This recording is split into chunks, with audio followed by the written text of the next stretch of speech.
Hello നമസ്കാരം.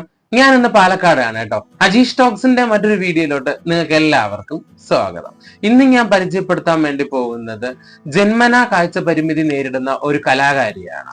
എന്നോട് 7 മാസം പഠിച്ച് എന്റെ പല വീഡിയോയിൽ പല സമയങ്ങളിൽ പല രീതിയിൽ വന്നിട്ടുണ്ട് ഷാഹിമയാണ് നമ്മൾ ഇന്ന് പരിചയപ്പെടാൻ വേണ്ടി പോകുന്നത്. നമുക്ക് ഇന്ന് സംസാരിക്കാം ഷാഹിമയുടെ വിശേഷങ്ങൾ. നമുക്ക് പോകാം വീഡിയോയിലോട്ട്.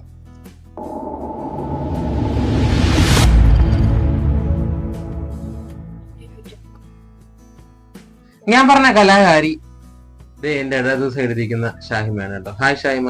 ഹായ്. നമുക്കിന്ന് നിന്റെ വിശേഷങ്ങളിലോട്ടാണ് നമ്മുടെ ശ്രദ്ധയെ തിരിക്കേണ്ടത്. അപ്പൊ നമുക്ക് ഷാഹിമയോട് ഓരോ കാര്യങ്ങളൊക്കെ ചോദിച്ചറിയാം. ഷാഹിമയുടെ വീട്ടിൽ ആരൊക്കെ ഉണ്ട്? വീട്ടില് അമ്മയുണ്ട്, ഏട്ടനുണ്ട്. ഓക്കെ. അമ്മയ്ക്ക് എന്താ ജോലി? അമ്മ കല്യാണ മണ്ഡപമാണ്. ഓക്കെ. ചേട്ടനോ? ഏട്ടൻ DJ ആണ്, സ്റ്റുഡിയോയിലൊക്കെ വർക്ക് ചെയ്യുന്നുണ്ട്. ഓക്കെ. ഷാഹിമയുടെ ഒരു കുഞ്ഞ് കുടുംബമാണ് കേട്ടോ. സ്ഥലം പാലക്കാടാണ്. ഷാഹിമ, അപ്പം ഞാന് പറഞ്ഞ പോലെ ജന്മന കാഴ്ച പരിമിതി നേരിടുന്നതാണ്. ടോട്ടലി ബ്ലൈൻഡ് ആണ് അല്ലേ? അതെ, ടോട്ടലി ബ്ലൈൻഡ് ആണ്. അപ്പം ആദ്യം തന്നെ ഷാഹിമ ഒരു പാട്ടൊക്കെ പാടുകയാണ്. നന്നായിട്ട് പാട്ട് പാടുന്ന ഒരു കുട്ടിയാണ്. ആദ്യം നമുക്ക് ഷാഹിമയുടെ ഒരു പാട്ട് കേൾക്കാം, എന്നിട്ട് ബാക്കി വിശേഷങ്ങളിലോട്ട് പോവാം. ഓർമ്മകൾ ഓടിക്കളിക്കുവാനെത്തുന്നു മുറ്റത്തെ ചക്കരമാവിൻ ചുവട്ടിൽ, മുറ്റത്തെ ചക്കരമാവിൻ ചുവട്ടിൽ.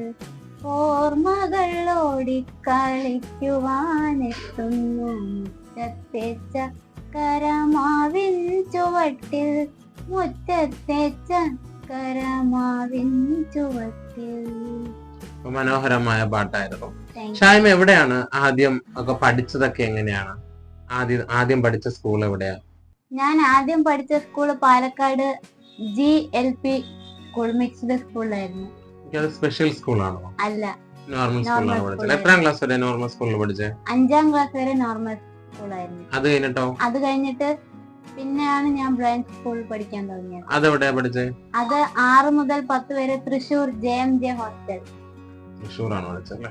അത് കഴിഞ്ഞിട്ട് എന്തൊക്കെയാ പഠിച്ചേ? അത് കഴിഞ്ഞിട്ട് 10ാം ക്ലാസ് കഴിഞ്ഞിട്ടാണ് ഞാൻ ബാംഗ്ലൂരാണല്ലേ പഠിച്ചത്? പ്ലസ് ടു വരെയാ? Degree final year. ഓ, ഡിഗ്രി പഠിച്ചതും ബാംഗ്ലൂർ തന്നെയാണ്. ബാംഗ്ലൂർ സ്പെഷ്യൽ കോളേജ് ആണോ? അതെ, അത് സ്പെഷ്യൽ കോളേജ് ആണ്. ഓക്കെ. ഇപ്പൊ ഡിഗ്രി വരെ പഠിച്ചിട്ടുണ്ടല്ലേ? ഓക്കെ. അപ്പം ഈ കുഞ്ഞിലെ നോർമൽ സ്കൂളിൽ പഠിച്ചെന്ന് പറഞ്ഞല്ലോ. അപ്പൊ ആ ഒരു സമയങ്ങളിൽ എങ്ങനെയാണ്? ചെറുതായിട്ട് കാണാൻ പറ്റിയിട്ടുണ്ടായിരുന്നു? ഇതേപോലെ തന്നെയാണ്.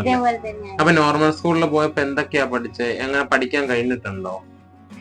അത് അവര് പറഞ്ഞു തരുന്നതൊക്കെ ഞാൻ കേട്ട് പഠിക്കായിരുന്നു അല്ലേ? അപ്പൊ അവിടെ എങ്ങനെ സ്കൂളിൽ പോകുന്നേ വരുന്നേം കാര്യങ്ങളൊക്കെ എങ്ങനെ? നോർമൽ സ്കൂളാകുമ്പോ അവിടെ ഒരുപാട് ബുദ്ധിമുട്ടുണ്ടാവുമല്ലോ. ഈ സൈറ്റഡ് ആയിട്ടുള്ള കുട്ടികളായിരിക്കും. അവിടെ ഹെൽപ്പ് ഒക്കെ എങ്ങനെ കിട്ടിയേ? ഹെൽപ്പ് ടീച്ചേഴ്സ് 2 പേരെ ഏൽപ്പിക്കുമായിരുന്നു, ഇവിടെ ഹെൽപ്പ് ചെയ്യണമെന്നൊക്കെ പറഞ്ഞിട്ട്. പിന്നെ സ്കൂൾ ഓട്ടോയിലായിരുന്നു സ്കൂളില് വരുന്നാൻ പോകുന്നൊക്കെ. സ്കൂൾ ഓട്ടോയിലായിരുന്നു പഠിച്ചതൊക്കെ. കേട്ട് പഠിച്ചായിരുന്നു 5ാം ക്ലാസ് വരെ. അതെ. 5ാം ക്ലാസ്സിന് തൃശ്ശൂരിലോട്ട് പോയപ്പോ എങ്ങനെയായിരുന്നു അവിടെ നിന്റെ എക്സ്പീരിയൻസും കാര്യങ്ങളൊക്കെ എങ്ങനെയായിരുന്നു? തൃശ്ശൂരിൽ പോയപ്പോഴാണ് ഞാൻ ആദ്യമായിട്ട് ബ്രെയിൽ എഴുതാനും വായിക്കാനും പഠിച്ചത്. പിന്നെ ബ്രെയിലിനെ പറ്റി എന്റെ വീഡിയോ കാണുന്ന കുറെ കൂടുതലും ആളുകൾ സൈറ്റഡ് ആയിട്ടുള്ളവരാണ്. അപ്പൊ അവർക്ക് ബ്രെയിൽ എന്ന് പറഞ്ഞാൽ എന്തെന്ന് അറിയില്ലായിരിക്കും. ജസ്റ്റ് അതിനെ പറ്റി ഒന്ന് പറയാമോ? ബ്രെയിൽ എന്ന് പറഞ്ഞാൽ നമ്മളെ പോലെ കാഴ്ച പരിമിതരായ ആളുകൾക്ക് എഴുതാനും വായിക്കാനും ഉള്ളൊരു സാധനമാണ്. അത് ലൂയി ബ്രെയിൽ എന്ന് പറഞ്ഞൊരു ആളാണ് കണ്ടുപിടിച്ചത്. ഇത് നമ്മള് തൊട്ടാണ് വായിക്കുന്നത്. നമുക്കൊരു ഷോർട്ട് വീഡിയോയില് അത് കാണാം കേട്ടോ. അത് ഞാനൊരു ഷോർട്ട് വീഡിയോയിൽ ഇടാം. ആ വീഡിയോ കാണാൻ വേണ്ടിയിട്ട് ചാനൽ ഇപ്പൊ തന്നെ സബ്സ്ക്രൈബ് ചെയ്യും. അപ്പൊ അവിടെ പോയിട്ടാണ് ഈ ബ്രെയില് പഠിച്ചതിന് ശേഷമാണല്ലോ ഒറ്റയ്ക്ക് എഴുതാനും വായിക്കാനൊക്കെ? അതെ, ബ്രെയില് പഠിച്ചതിന് ശേഷമാണ് ഒറ്റയ്ക്ക് എഴുതാനും വായിക്കാനും പഠിച്ചത്. പിന്നെ അങ്ങനെ ഞാൻ ഒറ്റയ്ക്ക് പഠിക്കാൻ. ഏതൊക്കെ ലാംഗ്വേജ് നീ വായിക്കുകയൊക്കെ ചെയ്യും? മലയാളം, ഇംഗ്ലീഷ്, പിന്നെ ബാംഗ്ലൂരിൽ പോയപ്പോ കന്നഡ കൂടെ പഠിച്ചു. കന്നഡയും നമുക്ക് ബ്രെയിലിൽ എഴുതാൻ പറ്റും? എല്ലാ ലാംഗ്വേജും നമുക്ക് ബ്രെയിൽ എഴുതാൻ പറ്റും. ഓക്കെ. ബ്രെയിലിന്റെ മറ്റൊരു പ്രത്യേകതയാണ് കേട്ടോ ഗൈസ്, ഇടത് നിന്നും വലത്തോട്ട് എഴുതിയാണ് നമ്മള് എഴുതുന്നത് അല്ലേ? അതെ, ഇടതുനിന്ന് വലത്തോട്ട് നമ്മൾ എഴുതും, വലതുനിന്ന് വായിക്കുന്നത് എല്ലാരും വായിക്കുന്നത് പോലെയാണ്, പക്ഷെ എഴുതുന്നത് മാത്രം ഇടത് നിന്ന് വലത്തോട്ടാണ്. അപ്പം സ്പെഷ്യൽ സ്കൂളിലും നോർമൽ സ്കൂളിലും പഠിച്ചതുമായിട്ടുള്ള ഒരു ഡിഫറൻസ് എന്താണ്, അല്ലെങ്കിൽ ഈ ഒരു രണ്ട് സ്കൂളും വെച്ച് കമ്പയർ ചെയ്യുമ്പോൾ നിങ്ങൾക്ക് എന്താണ് പറയാനുള്ളത്? സ്പെഷ്യൽ സ്കൂൾ എന്ന് പറയുമ്പോൾ നമുക്ക് കുറച്ചുകൂടി ഫോക്കസ് കിട്ടും, നമുക്ക് ബ്രെയിൽ അങ്ങനെ കുറെ കാര്യങ്ങൾ പഠിക്കാൻ പറ്റും, നമ്മളെ കൂടുതൽ അവർ ഫോക്കസ് ചെയ്യും. നോർമൽ സ്കൂൾ എന്ന് പറയുമ്പോൾ അവർ കൂടുതൽ നമ്മളെ ഫോക്കസ് ഇല്ലെന്ന് പറയാൻ പറ്റില്ല, പക്ഷെ സ്പെഷ്യൽ സ്കൂളിലായിരിക്കും കുറച്ചുകൂടി നന്നായി നമുക്ക് ബ്രെയില്, നമുക്ക് എഴുതാനും വായിക്കാനും കുറെ കാര്യങ്ങൾ പഠിക്കാൻ സ്പെഷ്യൽ സ്കൂളിലായിരിക്കും പറ്റുക എന്നാണ് എന്റെ ഒരു അഭിപ്രായം. സ്പെഷ്യൽ സ്കൂളിൽ വേറെ എന്തൊക്കെയാ പഠിക്കാൻ കഴിഞ്ഞിട്ടുള്ളത്? ഇപ്പൊ സ്പെഷ്യൽ സ്കൂളിൽ കലാപരമായിട്ട് ഒരുപാട് കാര്യങ്ങൾ പഠിപ്പിക്കുന്നുണ്ട്, അല്ല മൊബിലിറ്റി എല്ലാ കാര്യങ്ങളും പഠിപ്പിക്കുന്നുണ്ട്. അപ്പൊ വേറെ എന്തൊക്കെയാണ് അറിവ് കിട്ടിയത്? ബ്രെയിൽ പഠിക്കാൻ പറ്റി, വേറെ എന്തൊക്കെയാ കിട്ടിയത്? പിന്നെ മൊബിലിറ്റി ഞാൻ ഇപ്പോ നമ്മളിപ്പോ 6 മാസം ഒരുമിച്ച് NABയിൽ ഉണ്ടായിരുന്നു, അപ്പോഴാണ് ഞാൻ കുറച്ച് മൊബിലിറ്റി പഠിച്ചു തുടങ്ങിയത്. പിന്നെ സ്പെഷ്യൽ സ്കൂളില് കുറച്ചുകൂടി ഇംഗ്ലീഷ് കമ്മ്യൂണിക്കേഷൻ കുറച്ച് അറിയാൻ പറ്റി. പിന്നെ കലോത്സവങ്ങളിലൊക്കെ കുറച്ച് പങ്കെടുക്കാൻ പറ്റി, അതിൽ കുറച്ച് പ്രൈസ് ഒക്കെ വാങ്ങി കിട്ടിയിട്ടുണ്ട്. അങ്ങനെ കുറച്ച് കാര്യങ്ങൾ പഠിക്കാൻ പറ്റി. അങ്ങനെ അപ്പം അതാണ് നമ്മുടെ സ്പെഷ്യൽ സ്കൂളിനെ പറ്റി പറയാനുള്ളത്. സ്പെഷ്യൽ സ്കൂളിൽ എങ്ങനെയാ, ഈ സ്പെഷ്യൽ സ്കൂളിലുള്ള ഫ്രണ്ട്സ് ആണോ നല്ലത്, നോർമൽ സ്കൂളിലുള്ള ഫ്രണ്ട്സ് ആണോ നല്ലത്? അങ്ങനെ ചോദിച്ചാൽ രണ്ടും നല്ലതാണ്. ആരാ എല്ലാരും അവരും നന്നായി ഹെൽപ്പ് ചെയ്യുമായിരുന്നു, ഇവിടെ ഉള്ളവരും നന്നായി ഹെൽപ്പ് ചെയ്യുമായിരുന്നു.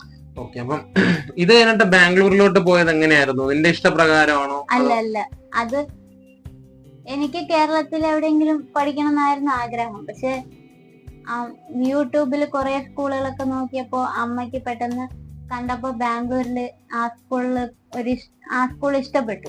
ബാംഗ്ലൂരിൽ ഏത് സ്കൂളിലാണ് പഠിച്ചത്? ആചാര്യ ശ്രീകാക്കും സ്കൂൾ എന്നാണ് ആ സ്കൂളിന്റെ പേര്. അമ്മയ്ക്ക് അത് ഒരുപാട് ഇഷ്ടമായി, അതാണ് എന്നെ അവിടെ. പ്ലസ് 1 പ്ലസ് 2 സബ്ജക്റ്റാ പഠിച്ചത്?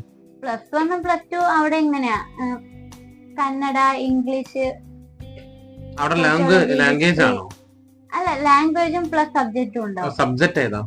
ഹിസ്റ്ററി, പൊളിറ്റിക്സ്, എക്കണോമിക്സ്, സോഷ്യോളജി, ഇത്ര സബ്ജക്ട് ഉണ്ടാവും. അങ്ങനെയല്ല ഞാൻ ചോദിച്ചത്, അതായത് ആർട്സ് ആണ് എടുത്തല്ലേ? ഓക്കെ, പ്ലസ് 1 പ്ലസ് 2 ആർട്സ് എടുത്തു. അപ്പൊ BA ഏതാ എടുത്തത്? അതും ആർട്സ് ആയിരുന്നു. ആർട്സ്. നല്ല മാർക്ക് ഉണ്ടല്ലേ? കുഴപ്പമില്ലാത്ത രീതിയിൽ മാർക്ക് ഉണ്ട്. ഓക്കെ, ഏത് വർഷം പഠിച്ചു കഴിഞ്ഞ? ബാംഗ്ലൂർ പഠിച്ചു കഴിഞ്ഞത് 2023. ഓക്കെ, ബാംഗ്ലൂരിലെ എങ്ങനെയുണ്ടായിരുന്നു ബാംഗ്ലൂരിലെ എക്സ്പീരിയൻസ്? കേരളത്തിൽ നിന്നും ബാംഗ്ലൂരിലോട്ട് വിഷ്വലി ചലഞ്ചഡ് ആയിട്ടുള്ള ഒരാളി തന്നെ നമുക്ക് അറിയുന്ന സ്ഥലത്ത് നിന്ന് അറിയില്ലാത്ത സ്ഥലത്ത് പോകുമ്പോൾ ഒരുപാട് ബുദ്ധിമുട്ടുകൾ നേരിടാറുണ്ടല്ലോ. അപ്പം കേരളത്തിൽ നിന്നും അല്ലെങ്കിൽ നിന്റെ നാട്ടിൽ നിന്നും നീ ബാംഗ്ലൂരിലോട്ട് പോയപ്പോ എങ്ങനെയായിരുന്നു? അവിടെയുള്ള എക്സ്പീരിയൻസ് ഒന്ന് ഷെയർ ചെയ്യാവോ? അത്ര നല്ല എക്സ്പീരിയൻസ് ഒന്നല്ല, പക്ഷെ ആദ്യം ഭാഷ അറിയാത്തോണ്ടുള്ള ഒരു ഇതുണ്ടായിരുന്നു. പക്ഷെ ഞാനത് ഇംഗ്ലീഷിൽ പിടിച്ചു നിന്നു. പക്ഷെ ബാംഗ്ലൂര് അത്ര നല്ല എക്സ്പീരിയൻസ് ഉണ്ട്, ഇല്ല എന്നല്ല, പക്ഷെ മൊത്തത്തില് അത്ര നല്ല എക്സ്പീരിയൻസ് എനിക്ക് പറയാനായിട്ട് നല്ല എക്സ്പീരിയൻസ് ഒന്നും ഇല്ലായിരുന്നു. കുറച്ച് വിഷമം പറഞ്ഞ കാര്യങ്ങളൊക്കെ ഉണ്ടായല്ലേ? അതെ. ഓക്കെ, അപ്പം ബാംഗ്ലൂരിൽ പോയിട്ട് കന്നഡയൊക്കെ പഠിക്കാൻ കഴിഞ്ഞിട്ടുണ്ടോ? കന്നഡയൊക്കെ പഠിക്കാൻ കഴിഞ്ഞു, എഴുതാനും വായിക്കാനും അത്യാവശ്യം സംസാരിക്കാനൊക്കെ പഠിക്കാൻ. അങ്ങനെ കന്നഡ അറിയാമെങ്കിൽ ഈ എന്റെ ചാനൽ ഒന്ന് സബ്സ്ക്രൈബ് ചെയ്യാൻ കന്നഡയിൽ പറയാവോ? അത് ഇപ്പൊ ഞാൻ കൊറേ ആയി, അപ്പൊ അതിന്റെ ടച്ച് വിട്ടുപോയി. എനിക്കിപ്പോ കന്നഡയിൽ എന്തെങ്കിലും ഒന്ന് പറഞ്ഞു. ഇപ്പൊ ഞാൻ എല്ലാവർക്കും സുഖമല്ലേ എന്ന് ചോദിക്കാം. അത് എല്ലാരും ചെന്നാഗിದ್ದೀರಾ എന്ന് പറഞ്ഞ എല്ലാവർക്കും സുഖമല്ലേ? അപ്പൊ കൊറേ ആയി സംസാരിച്ചിട്ട് എനിക്ക് തോന്നിയത് ചെന്നൈയിലോട്ട് എല്ലാരും പോയോന്നാണ്. ആ ഭാഷയുടെ പ്രത്യേകത അതാണ്. ആദ്യമായിട്ട് കേൾക്കുമ്പോ നമ്മള് ചിരിച്ചു പോകും. പക്ഷെ മനസ്സിലാക്കി എടുക്കാൻ എളുപ്പമുള്ള ഭാഷയുമാണ്. അതെ, മനസ്സിലാക്കി എടുക്കാനുള്ള ഭാഷയാണ്, പക്ഷെ കുറച്ച് നമുക്ക് പഠിച്ചാൽ എളുപ്പമാണ്. പക്ഷെ എനിക്ക് ടച്ച് വിട്ടുപോയതുകൊണ്ട് അധികം. നമുക്കൊരു പാട്ട് കൂടി കേട്ടാലോ? ഓടക്കുഴൽ വിളി ഒഴുകി ഒഴുകി വരും ഒരു ദ്വാപരയുഗ സന്ധ്യയിൽ. ഓടക്കുഴൽ വിളി ഒഴുകി ഒഴുകി വരും ഒരു ദ്വാപരയുഗ സന്ധ്യയിൽ. ആടിയ ദിവ്യാനുരാഗിളമാ രാസക്രീഡാ കഥയിലെ നായിക ഒഴികെ ഈ ഓടക്കുഴൽ വിളി ഒഴുകി ഒഴുകി വരും ഒരു ദ്വാപരയുഗ സന്ധ്യയിൽ. മനോഹരമായിട്ടുള്ള പാട്ടായിരുന്നു കേട്ടോ. ഈ കലയിലോട്ട് അല്ലെങ്കിൽ നീ പാട്ടാണല്ലോ നിനക്ക് ഏറ്റവും ഇഷ്ടവും ഇങ്ങനെ, അപ്പൊ ഇതിലോട്ട് വരാനുള്ള കാരണം എന്താണ്? നിനക്ക് എങ്ങനെയാ ഈ ഒരു അതായത് ഈ മ്യൂസിക്കിന്റെ ഈ ഒരു ഇതിലോട്ട് വരാനുള്ള കാരണം, അല്ലെങ്കിൽ അത് ഇഷ്ടപ്പെടാനുള്ള ഇതെങ്ങനെയാണ്? കുഞ്ഞിലെ ഉണ്ടായിരുന്നോ ഇങ്ങനെ ഒരു കഴിവ്? ഞാൻ 1ാം ക്ലാസ്സിൽ പഠിച്ചിരുന്ന സമയത്ത് ഈ സൈറ്റഡ് ആയിട്ടുള്ള കുട്ടികൾക്ക് എഴുതാനായിട്ട് വർക്ക് കൊടുക്കുമല്ലോ. അപ്പൊ എന്റെ ഒരു ടീച്ചർ ഉണ്ടായിരുന്നു, ശോഭ എന്ന് പറഞ്ഞു. ആ ടീച്ചർ എന്നെ ടേബിളിൽ എടുത്ത് വിളിച്ചിട്ട് ഇങ്ങനെ ഓരോ പാട്ട് പാടി തരുമായിരുന്നു. ചെറിയ കുട്ടികൾക്ക് ഇങ്ങനെ പഠിപ്പിച്ചു കൊടുക്കുമല്ലോ, അതുപോലെ. അപ്പൊ ഞാൻ ആ ടീച്ചർ പാടുന്നതിന്റെ കൂടെ ഞാനും പാടുമായിരുന്നു. അപ്പൊ ആ ടീച്ചർ 1ാം ക്ലാസ്സിൽ പഠിപ്പിച്ച പാട്ട് ഇപ്പോഴും ഓർമ്മയുണ്ടോ? അത്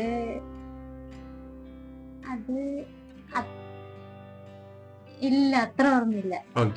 ആ ടീച്ചറാണ് എന്നെ ആ ടീച്ചറാണ് അപ്പൊ തിരിച്ചറിഞ്ഞത് കുറച്ച് പാടാനുള്ള ഒരു കഴിവുണ്ടെന്ന്. അപ്പൊ ആ ടീച്ചറാണ് ഒരു അമ്മയുടെ അടുത്ത് പറഞ്ഞു.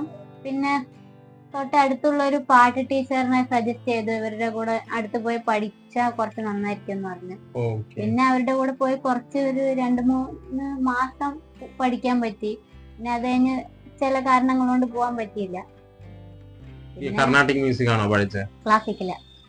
അത് കഴിഞ്ഞിട്ട് വേറെ എവിടെയെങ്കിലും പഠിക്കാൻ പോയി? അത് കഴിഞ്ഞിട്ട് പിന്നെ ഞങ്ങള് എന്റെ അച്ഛന്റെ കൂടെ ജോയിന്റ് ഫാമിലി ആയിരുന്നു, കൂട്ടുകുടുംബം. അത് കഴിഞ്ഞിട്ട് പിന്നെ എന്റെ അച്ഛന്റെ അച്ഛൻ മരിച്ച് കുറച്ചായപ്പോ ഞങ്ങൾ അവിടുന്ന് മാറി പാലക്കാട് ടൗണിൽ വന്നു. അവിടെ ഒരു ടീച്ചർ പഠിപ്പിച്ചിട്ടുണ്ടായിരുന്നു. അവിടെ ഒരു 4-5 മാസം പഠിക്കാൻ പറ്റി. അത് കഴിഞ്ഞ് പിന്നെ തൃശ്ശൂര് ഹോസ്റ്റലിൽ പോയപ്പോ അവിടുന്ന് ഒരു ടീച്ചർ അവിടെ അധികം ഉണ്ടായിരുന്നില്ല, ഒരു 2-3 ആഴ്ച പാട്ട് ക്ലാസ് ഉണ്ടായിരുന്നു. പിന്നെ അവിടുന്ന് പഠിച്ചു. അവിടുന്ന് യൂത്ത് ഫെസ്റ്റിവലിനൊക്കെ പങ്കെടുപ്പിക്കായിരുന്നു. അവിടുന്ന് പിന്നെ നോർമൽ സ്കൂളിലും പങ്കെടുത്തിട്ടുണ്ട്. അത് കഴിഞ്ഞ് പിന്നെ ബാംഗ്ലൂര് കാര്യമായിട്ട് പഠിച്ചിട്ടൊന്നുമില്ല. പിന്നെ അത് കഴിഞ്ഞിട്ട് എങ്ങനെയാണ് പഠിച്ചതൊക്കെ? അത് കഴിഞ്ഞിട്ട് പിന്നെ അത്ര പഠിച്ചിട്ടൊന്നുമില്ല. ഇത്രയും ഞാൻ പിന്നെ അത് കഴിഞ്ഞിട്ട് സ്വന്തമായിട്ട് തന്നെയായിരുന്നു അല്ലേ? സ്വന്തമായിട്ട് എനിക്ക് റേഡിയോ ഒക്കെ കേൾക്കണ ഒരുപാട് ഇഷ്ടമാണ്. റേഡിയോയുടെ കാര്യം പറഞ്ഞപ്പോഴാണ് ഷൈമയുടെ ഒരു റേഡിയോ കളക്ഷനും ഷൈമ റേഡിയോ കേൾക്കുന്ന ഒരു സീനൊക്കെ ഉണ്ട് കേട്ടോ. നമുക്ക് ജസ്റ്റ് ഒന്ന് കണ്ടിട്ട് വരാം.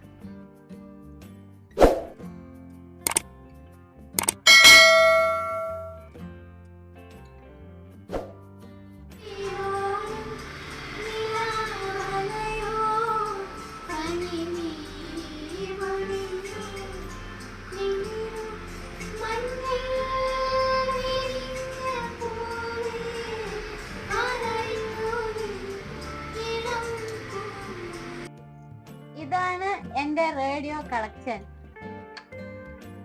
ഇതൊന്ന്, പിന്നെ ഇതൊന്ന്,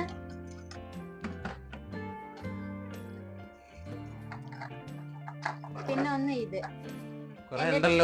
കൊറേ ഉണ്ടായിരുന്നു, പക്ഷെ അതൊക്കെ കംപ്ലൈന്റ് ആയി. പിന്നെ അതുകൊണ്ട് ഞാൻ മാറ്റിയത്. പിന്നെ ഇപ്പൊ എന്റെ അടുത്ത് ഇത് 3 ഉള്ളൂ. എനിക്ക് കൊറേ പേര് ഗിഫ്റ്റ് ഒക്കെ തന്നിട്ടുണ്ട്. അങ്ങനെ റേഡിയോ എനിക്ക് ഇഷ്ടമായതുകൊണ്ട്. റേഡിയോ കേൾക്കുന്നതാണ് ഏറ്റവും ഇഷ്ടമല്ലേ? അതെ. പ്രോഗ്രാംസ് ആണോ പാട്ടാണോ കൂടുതലും കേൾക്കുന്നത്?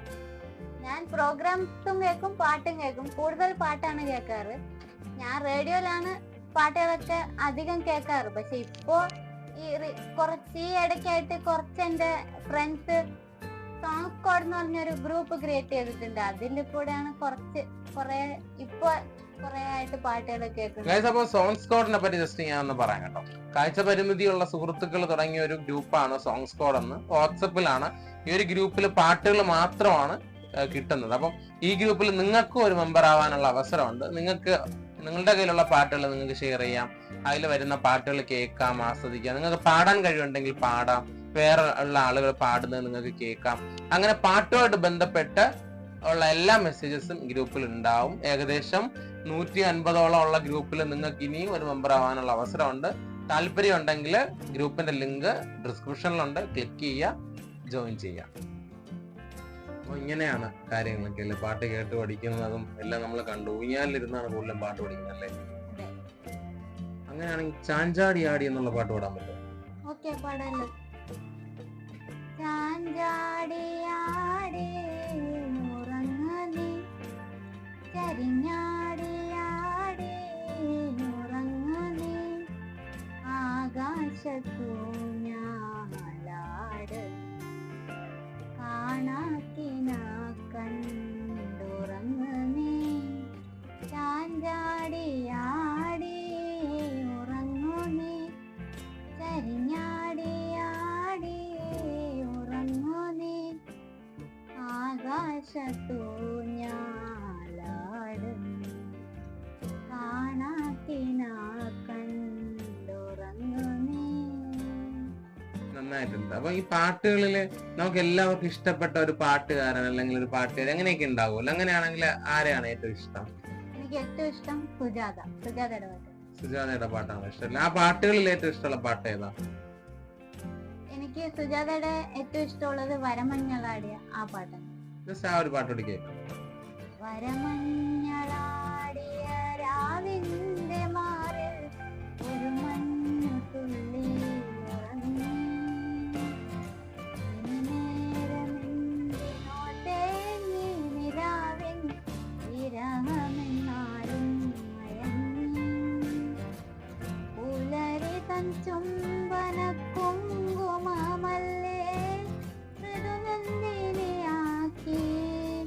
അവളെ പനിനീർ മലരാക്കി വരമഞ്ഞളാടിയ രാവിന്റെ മാറിൽ ഒരു മഞ്ഞ തുള്ളി ഉറങ്ങി നേരമെന്തിനോ തേങ്ങി നിലാവിൻ വിരഹമെന്നാലും മയങ്ങി. നന്നായിട്ടുണ്ട്. അപ്പൊ സുജാതയെ ഇഷ്ടപ്പെടാനുള്ള കാരണം എന്താണ് ഷായ്മ? കാരണം എന്ന് പറഞ്ഞാൽ അവരുടെ ശബ്ദമാണ് എനിക്ക് ഏറ്റവും ഇഷ്ടം. ഓക്കെ, നമ്മളെ പോലെ കാഴ്ച പരിമിതി ഉള്ളവര് ഏറ്റവും കൂടുതൽ ആളുകളെ ഇഷ്ടപ്പെടുന്നത് ആദ്യത്തെ ഒരു അവരുടെ ഒരു എന്തുകൊണ്ടാണ് ശബ്ദം അത് കൊണ്ടാണ്. ഏറ്റവും കൂടുതൽ നമ്മൾ ഇഷ്ടപ്പെടാനുള്ള ആദ്യത്തെ കാരണം എന്ന് പറയുന്നത് സൗണ്ട് ശബ്ദമാണ്. അങ്ങനെയാണല്ലോ. അപ്പം നമ്മുടെ മെയില് ആരെയാ ഇഷ്ടം? മെയില് എനിക്ക് ഏറ്റവും ഇഷ്ടം യേശുദാസ്. യേശുദാസ് സാറിനല്ലേ. ഇവരാരെങ്കിലും കാണാൻ വേണ്ടിയിട്ട് പറ്റിയിട്ടുണ്ടോ? ഞാൻ 4ാം ക്ലാസ്സിൽ പഠിക്കുന്ന സമയത്ത് സുജാത ചേച്ചിയെ കാണാൻ പറ്റിയിട്ടുണ്ട്. ഓക്കെ, അപ്പം അവരുമായിട്ട് എന്തെങ്കിലും പ്രോഗ്രാമിന് എന്തെങ്കിലും? പ്രോഗ്രാമിനല്ല, അവര് ഇവിടെ പാലക്കാട് ഒരു രാപ്പാടി എന്ന് പറഞ്ഞൊരു സ്റ്റുഡിയോ ഉണ്ട്. ആ സ്റ്റുഡിയോയിൽ അവരൊരു പ്രോഗ്രാമിന് വന്നിട്ടുണ്ടായിരുന്നു. അപ്പൊ അതൊരു ഞങ്ങൾക്ക് ഒരു പെരുന്നാൾ ദിവസമായിരുന്നു. അപ്പൊ അമ്മ ഇങ്ങനെ ഇന്ന് സുജാത പ്രോഗ്രാമിന് പാലക്കാട് വരുന്നുണ്ടെന്ന് പറഞ്ഞു. അപ്പൊ ഞാൻ എനിക്ക് കാണണം, എനിക്ക് അവരൊരുപാട് ഇഷ്ടമാണെന്ന് അമ്മ അടുത്ത് പറഞ്ഞപ്പോ അമ്മ എന്നെ കൊണ്ടുപോയി കാണിച്ചു. ഇനി കാണാൻ ആഗ്രഹമുണ്ടോ? ഇനിയും കാണാൻ ആഗ്രഹമുണ്ട്. സുജാതയെ കാണാൻ ആഗ്രഹമുള്ള ഒരു കുട്ടിയാണ് ഇവിടെ ഉള്ളത്. നിങ്ങൾക്ക് ആർക്കെങ്കിലും അതിന് പറ്റുവാണെങ്കിൽ ഒന്ന് ശ്രമിക്കണം കേട്ടോ. പിന്നെ വേറെ എന്താണ്? അപ്പൊ ഇങ്ങനെ ഈ ഒരു പാട്ടിന്റെ ഇതിൽ വേറെ പ്രോഗ്രാമിനൊക്കെ പങ്കെടുത്തിട്ടുണ്ടോ? കലോത്സവങ്ങളിലല്ലാതെ വേറെ പ്രോഗ്രാമിനൊന്നും ഞാൻ പങ്കെടുത്തിട്ടില്ല. ഇനി പോകാൻ ആഗ്രഹിക്കുന്നുണ്ടല്ലേ? ഒരുപാട് ആഗ്രഹമുണ്ട്. ഓക്കെ, ബാംഗ്ലൂരിലായിരുന്നു ഷായ്മ. ബാംഗ്ലൂരിൽ നിന്ന് നേരെ വന്നത് കേരളത്ത് നമ്മുടെ തിരുവനന്തപുരത്തുള്ള കോഴ്സിനായിരുന്നു. ഇതിനിടയിൽ കലോത്സവത്തിനൊക്കെ പങ്കെടുക്കാൻ വേണ്ടിയിട്ട് കഴിഞ്ഞിട്ടുള്ളൂ. ഇത്രയും നല്ല കഴിവുള്ള ഷായ്മ അപ്പൊ ഇനി പുറത്തോട്ട് പ്രോഗ്രാമിനൊക്കെ പോകുന്നുണ്ട്. ഷായ്മക്ക് ഒരു യൂട്യൂബ് ചാനലുണ്ട് കേട്ടോ. നീ തന്നെ പേര് പറഞ്ഞേ. യൂട്യൂബ് ചാനലിന്റെ പേര് വഹീദ കെ എന്നാണ്. ഓക്കെ, വഹീദ കെ എന്നാണ് യൂട്യൂബ് ചാനലിന്റെ പേര്. ഞാൻ ഡിസ്ക്രിപ്ഷനിലെ ലിങ്ക് കൊടുത്തിരിക്കാം. നിങ്ങൾ എല്ലാവരും പോയിട്ട് സപ്പോർട്ട് ചെയ്യാനും മറക്കരുത് കേട്ടോ. പിന്നെ വേറെ എന്താണ് പറയാനുള്ളത്? ഈ പാലക്കാട് തന്നെയാണോ നിങ്ങളുടെ ഒറിജിനൽ സ്ഥലം, അതോ ഇങ്ങോട്ടൊന്ന് താമസിക്കായിരുന്നോ? പാലക്കാട് തന്നെയാണ്. പാലക്കാട് തന്നെയാണല്ലേ. പാലക്കാടിനെ പറ്റി എന്താണ് പറയാനുള്ളത്? പാലക്കാട് നല്ലൊരു സ്ഥലമാണ്. പിന്നെ എല്ലാരും നല്ല സപ്പോർട്ടീവ് ഒക്കെയാണ് പാലക്കാടുള്ളവര്. നല്ലൊരു സ്ഥലമാണ് പാലക്കാട്. അങ്ങനെ നല്ലൊരു സ്ഥലമാണ്, ഞാനും കണ്ടു കേട്ടോ. നല്ല സ്ഥലമാണ്, നല്ല ഗ്രാമീണതയുള്ള സ്ഥലമാണ് പാലക്കാട്. അപ്പം ഷാഹിമയുടെ ഹോബീസ് എന്താ? ഹോബീസ് എന്ന് പറഞ്ഞാ പാട്ട് കേൾക്കും, പാടും കുറച്ച്. പിന്നെ വീട്ടിലായിരിക്കുമ്പോ വീട്ടില് എന്നെ കൊണ്ട് പറ്റുന്ന ചെറുതായിട്ടൊക്കെ ജോലിയൊക്കെ ചെയ്യും. അങ്ങനെ പിന്നെ കുറച്ച് പഠിക്കാനൊക്കെ ശ്രമിക്കും. പഠിക്കാനൊക്കെ ശ്രമിക്കും. അപ്പൊ പഠിക്കാറില്ലല്ലേ? അങ്ങനെ പഠിക്കും. പുതിയ കാര്യങ്ങളൊക്കെ എനിക്ക് അറിയണ പോലെ പഠിക്കും, അത്രേ ഉള്ളൂ. നിങ്ങൾ ഇപ്പോഴാണ് ഈ ഇടയ്ക്കാണല്ലേ കൂടുതലും ടെക്നോളജി ആയിട്ടും അതെ, അല്ല കൂടുതലും പഠിച്ചു തുടങ്ങിയത്? ഈ ഇടയ്ക്കാണ് കൂടുതൽ കമ്പ്യൂട്ടർ, ഫോൺ എങ്ങനെ ഉപയോഗിക്കാം, അതൊക്കെ ഈ ഇടയ്ക്കാണ് പഠിച്ചു തുടങ്ങിയത്. ഇനി നന്നായിട്ട് പഠിക്കാൻ വേണ്ടി പറ്റട്ടെ. പിന്നെ എന്റെ വ്യൂവേഴ്സിനോട് നിനക്ക് എന്താണ് പറയാനുള്ളത്? ഈ ചാനൽ സബ്സ്ക്രൈബ്, ലൈക്ക്, ഷെയർ എല്ലാം ചെയ്ത് സപ്പോർട്ട് ചെയ്ത് ഇനിയും ഒരുപാട് സബ്സ്ക്രൈബേഴ്സ് ആയി, ഇനി പ്ലേ ബട്ടനൊക്കെ കിട്ടി ഇങ്ങനെ ഐശ്വര്യമായി ഇങ്ങനെ എന്താ ഉയരങ്ങളിലേക്ക് എത്തട്ടെ എന്ന് ഞാൻ പ്രാർത്ഥിക്കുന്നു. അത്രേ എനിക്ക് പറയുള്ളൂ. എനിക്ക് ഞാൻ എല്ലാ കാഴ്ച പരിമിതി ഉള്ളവരടുത്തും ചോദിക്കുന്ന ഒരു ക്വസ്റ്റ്യൻ ഉണ്ട്. അതെന്ന് പറഞ്ഞു കഴിഞ്ഞാല് ഈ ഒരു നിന്റെ കാഴ്ച പരിമിതിയെ നീ എങ്ങനെ കാണുന്നു? നിനക്ക് ഈ ഒരു ഇതില് നിന്റെ കറക്റ്റ് എക്സ്പീരിയൻസ് ആണ് പറയുന്നത്. നിനക്ക് ഈ ഒരു കാഴ്ച ഇല്ലായ്മയിൽ നിനക്ക് വന്നിട്ടുള്ള ഈ ഒരു കാരണം കൊണ്ട് നിനക്ക് വന്നിട്ടുള്ള വിഷമവും അല്ലെങ്കിൽ ഈ ഒരു കാരണം കൊണ്ട് നിനക്ക് വന്നിട്ടുള്ള സന്തോഷവും നിനക്കൊന്ന് ഷെയർ ചെയ്യാം. ഫസ്റ്റ് ഞാൻ സന്തോഷമുള്ള കാര്യം പറയാം. ഓക്കെ. സന്തോഷമുള്ള കാര്യം, എവിടെ പോയാലും നമുക്ക് ഹെൽപ്പ്, സപ്പോർട്ട്, പിന്നെ എല്ലാവർക്കും നമ്മൾക്ക് നല്ല സ്നേഹമാണ്. പിന്നെ എന്താ, കുറെ അവസരങ്ങൾ നമുക്ക് കിട്ടും. പിന്നെ വിഷമമായിട്ടുള്ള ഒരു കാര്യം എന്ന് പറഞ്ഞാൽ, ഞാൻ ചെറുപ്പത്തില് കാഴ്ചയില്ല എന്ന് പറഞ്ഞ എന്റെ അച്ഛന്റെ അച്ഛൻ, മുത്തശ്ശന്റെ അടുത്ത് നിന്നൊക്കെ കുറെ അവഗണന എനിക്ക് കിട്ടിയിട്ടുണ്ട്, കളിയാക്കലുകള്. അതൊന്നും കാര്യമില്ല, പറയുന്നവരെന്തും പറയും. നമ്മളാണ് അവരുടെ മുമ്പിൽ ജയിച്ച് കാണിച്ചു കൊടുക്കുന്നത്. അത്രേ ഉള്ളൂ. നമ്മൾ ഇന്നങ്ങനെ നമ്മള് വിജയത്തിലോട്ട് നമ്മൾ കാല് വെച്ചില്ലേ, പിന്നെ ഇനിയും ഉയർന്നുള്ള വിജയത്തിലോട്ട് എത്താൻ വേണ്ടി പറ്റും കേട്ടോ. അത് ഉറപ്പായിട്ട് പറ്റും. പിന്നെ അത് കഴിഞ്ഞിട്ട് ഈ കാഴ്ച പരിമിതിയുള്ള മറ്റുള്ള കുട്ടികളോട് അല്ലെങ്കിൽ മറ്റുള്ള ആളുകളോട് നിനക്ക് എന്താണ് പറയാനുള്ളത്? നിന്റെ ഇത്രയും നീ നിനക്ക് അറിവ് വന്നത് ഈ നിമിഷം വരെ ഉള്ളതിൽ നിന്റെ ഒരു എക്സ്പീരിയൻസ് അവർക്ക് പ്രയോജനപ്പെടുന്ന എന്ത് കാര്യം നിനക്ക് പറയാൻ പറ്റും? അവരോട് പറയും, മാക്സിമം എല്ലാം അവരെ കൊണ്ട് പറ്റുന്ന കാര്യങ്ങളെല്ലാം നന്നായി പഠിക്കാൻ ശ്രമിക്കുക. പറ്റാത്തായിട്ടൊന്നുമില്ല, എന്നാലും എല്ലാ കാര്യങ്ങളും നന്നായി പഠിച്ച് സ്വന്തമായിട്ടൊരു സ്വയം പര്യാപ്തത നേടാൻ ശ്രമിക്കുക. അത്രേ ഉള്ളൂ. എങ്ങനെയാണെങ്കിൽ ഈ ഒരു വൈകല്യമുള്ളവരുടെ പേരൻസിനോട് നിനക്ക് എന്തായിരിക്കും പറയാനുണ്ടാവുക? അവരോട് മാക്സിമം സപ്പോർട്ട് ചെയ്യുക കുട്ടികളെ. അതെ. ഓക്കെ. അപ്പൊ ഞാനിത് എല്ലാവരടുത്തും, എല്ലാ കാഴ്ച പരിമിതി ഉള്ളവരടുത്ത് ചോദിക്കുന്ന കാര്യമാണ്. അപ്പൊ എല്ലാവരും മാക്സിമം സപ്പോർട്ട് ചെയ്യുക. ഈക്വാലിറ്റി എന്നുള്ളത് ഈ നോർമൽ മനുഷ്യരും ഡിസേബിൾഡ് ആയിട്ടുള്ളവർക്കും എല്ലാവർക്കും ഒരേപോലെയാണ്. എല്ലാവരും ഒരേപോലെയാണ്. എനിക്ക് ഉള്ള കഴിവ് ഷാഹിമയ്ക്കില്ല, ഷാഹിമയ്ക്കുള്ളത് എനിക്കില്ല. അതേപോലെയാണ് എല്ലാവർക്കും വൈകല്യങ്ങളുണ്ട്. പാരന്റ്സ് ആണ് മാക്സിമം അവരെ സപ്പോർട്ട് ചെയ്യേണ്ടത്. അതെ, അവരാ. പക്ഷെ ചില പാരന്റ്സ് അങ്ങനെ ചെയ്യാറില്ല, അതാണ് മെയിൻ പോയിന്റ്. അപ്പൊ യാത്ര ചെയ്യാനൊക്കെ ഇഷ്ടമാണോ? യാത്ര ചെയ്യാൻ എനിക്ക് ഒരുപാട് ഇഷ്ടമാണ്. അപ്പൊ ഈ യാത്ര ചെയ്തതിൽ ഏറ്റവും ഇഷ്ടപ്പെട്ട സ്ഥലം അല്ലെങ്കിൽ നിമിഷങ്ങൾ ഏതാണ്?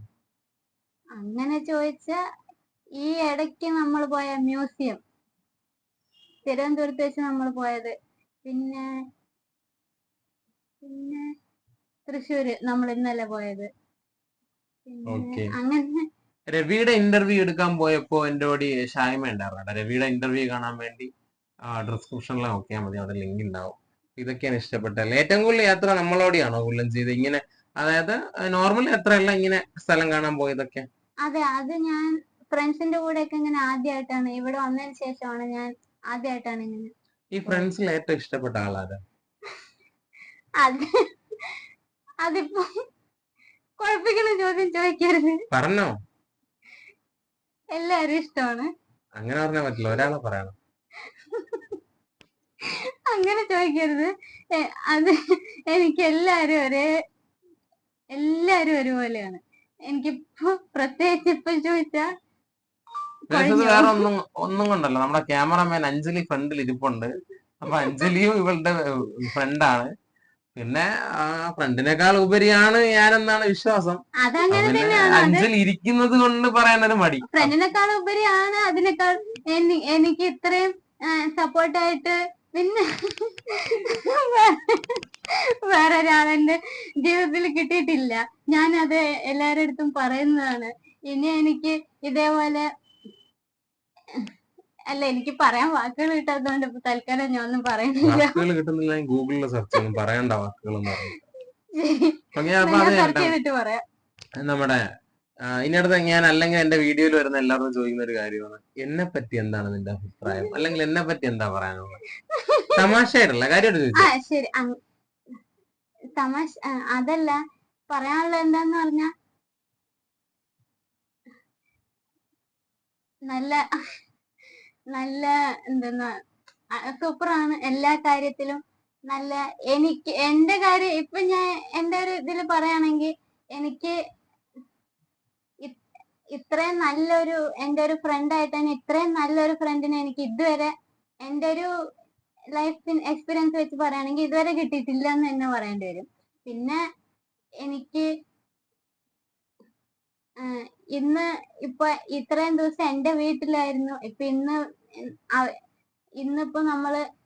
ഇന്നിപ്പോ തിരിച്ചു പോകണമെന്ന് പറഞ്ഞപ്പോ എനിക്ക് അത് ഇന്ന് രാത്രി ഇപ്പൊ മെല്ലെ സമയം ഒരുപാട് മെല്ലെ പോയാൽ മതി എന്ന് ഏറ്റവും കൂടുതൽ ആഗ്രഹിക്കുന്ന ആളാണ് ഞാൻ. അപ്പൊ ഇനി അധികം സംസാരിക്കാണ്ട് പിന്നെ നമ്മൾ എങ്ങനെ കാണാതിരിക്കും എന്നൊക്കെ എനിക്ക് ആലോചിച്ചിട്ട് ഒരുപാട് വിഷമമുണ്ട്.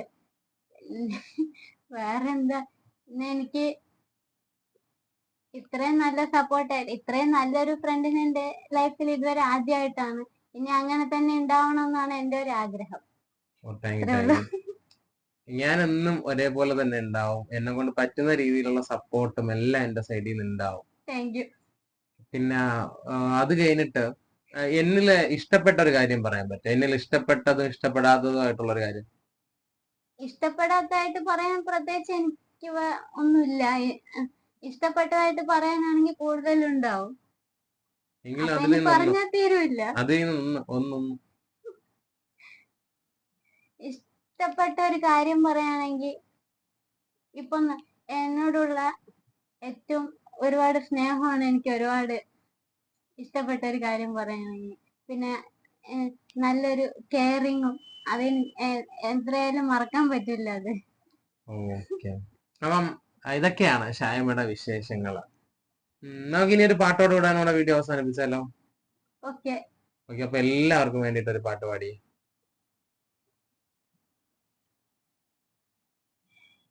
ഓലഞ്ഞാലിക്കുരുവി ഇളം കാറ്റിലാടി വരുന്നേ, കൂട്ടുകൂടി കിണുങ്ങി മെഴുപ്പേരിൽ മെല്ലെ തഴുകി, നറുചിരി 4 മണിപ്പൂവ് പോൽ വിരിഞ്ഞുവോ, ചെറുമശി തണ്ടു നീട്ടി വന്നെടുത്തു നിന്നുവോ, മണിമധുരം നുണയും കനവിൻ മഴയിലോ നനയും ഞാനാദ്യമാ. ഇന്നത്തെ വീഡിയോ ഇത്രയേ ഉള്ളൂ. നമ്മൾ ഇത്രയും സമയം സംസാരിച്ചു കൊണ്ടിരുന്നത് ഷാഹിമയുടെ വിശേഷങ്ങളായിരുന്നു നമ്മൾ അറിഞ്ഞുകൊണ്ടിരുന്നത്. അടുത്തൊരു വീഡിയോയിൽ അടുത്തൊരു കലാകാരൻ അല്ലെങ്കിൽ അടുത്തൊരു കലാകാരിയുമായി വീണ്ടും നിങ്ങളുടെ മുമ്പിലേക്ക് എത്തുമെന്ന് പറഞ്ഞുകൊണ്ട് നിങ്ങളുടെ സ്വന്തം അജീഷ്, ക്യാമറമാൻ അഞ്ജുവിനോടൊപ്പം. Bye by.